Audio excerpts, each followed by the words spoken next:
now, said Scrooge, caustic and cold as ever. What do you want with me? Much. Marley's voice, no doubt about it.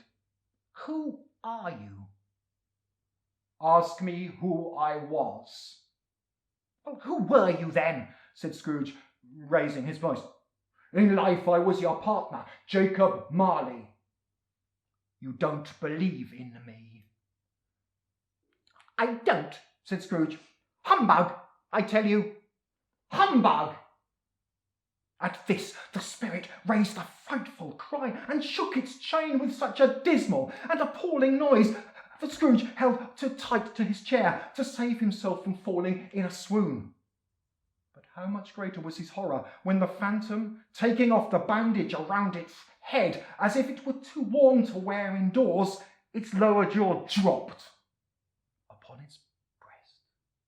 Scrooge fell upon his knees, clasped his hands before his face. Mercy, he said, dreadful apparition, why do you trouble me?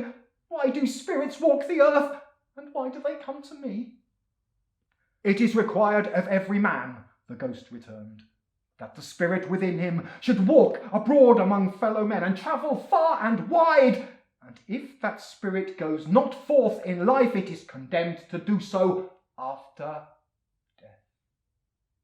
It is doomed to wander through the world. Oh, woe is me, and witness what it cannot share, but might have shared on earth, and turn to happiness. But you were always a good man of business, Jacob, faltered Scrooge, who was now beginning to apply this to himself. Business! Cried the ghost, wringing its hands together. Mankind was my business. The common welfare was my business. Charity, mercy, benevolence, forbearance were all my business. The dealing of my trade were but a drop of water in the comprehensive ocean of my business. It held up its chain at arm's length, as if it were cause of all its unavailing grief, and flung it heavily upon the floor. Hear me, cried the ghost, for my time is almost done. I will, said Scrooge, but don't be hard upon me. Don't be flowery, Jacob, pray. I am here tonight to warn you that you have yet a chance and hope of escaping my fate, a chance and hope of my procuring Ebenezer. You were always a good friend to me, said Scrooge. Thank ye. You will be haunted, resumed the ghost, by 3 spirits. Well, Scrooge's countenance fell almost as low as the ghost's had done. I think I'd rather not, said Scrooge. Without their visits, said the ghost, you cannot hope to shun the path I tread. Expect the first tomorrow, when the bell tolls 1. Couldn't I take them all at once and have it over, Jacob? Hinted Scrooge. Expect the second on the next night at the same hour. The third upon the next night, when the last stroke of 12 has ceased to vibrate. Look to see me no more, and look that for your own sake you remember what has passed between us.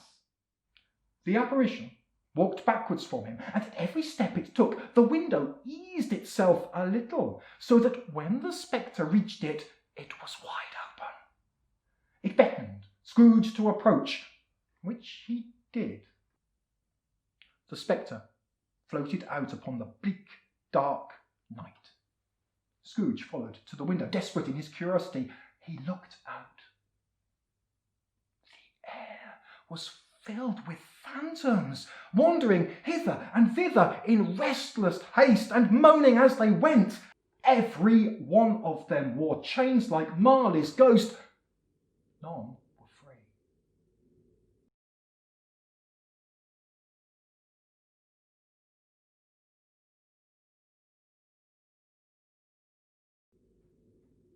Now, whether these creatures faded into mist, or mist enshrouded them, he could not say. But they and their spirit voices faded together, and the night became as it had been when he walked home. Scrooge closed the window and examined the door by which the ghost had entered. It was double locked, for he had locked it with his own hands, and the bolts were undisturbed. He tried to say, "Humbug," but stopped at the first syllable, "ha."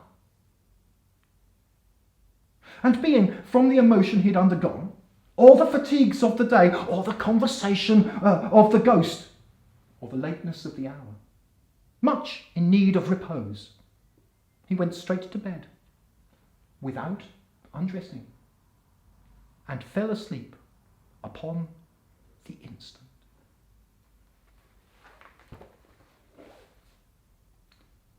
Merry Christmas.